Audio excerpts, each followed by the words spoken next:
So let's take us on a tour. Like, what can people experience with you in and through Sacred Paris?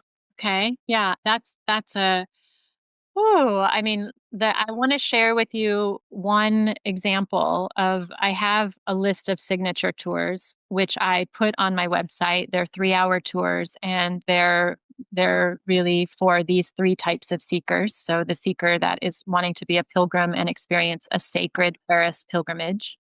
There's a seeker that is an artist who wants to maybe go on a bohemian Montmartre experience and go into artist ateliers and have a sort of an artist experience and or living the artist way experience in Paris. And then there's all of the Mary. And so right now what's happening because we're in the season of pilgrimages in the South, I'm getting a lot of requests to take people on journeys through Paris that touch on the thread of Mary Magdalene.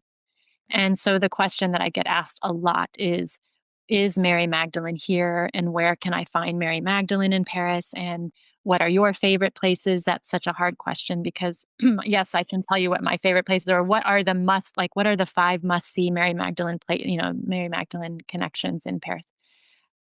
So there's all of that. And I want to just share, I'm also very open to being inspired by these asks to create things, both bespoke things for women who ask me. And just recently, a woman named Teddy from LA asked me to combine the sacred feminine, Mary Magdalene, and water, which I hadn't done before. And so I loved this because, of course, we've got the river and this gorgeous, like, legend around the river. And such a yeah, it's such a beautiful part of Paris that the energy of Paris, that the sacred water is super important here. But in the launch, I had not included any water. So now I have probably one of my favorite, and it's certainly becoming one of the most requested experiences. You would call it a tour.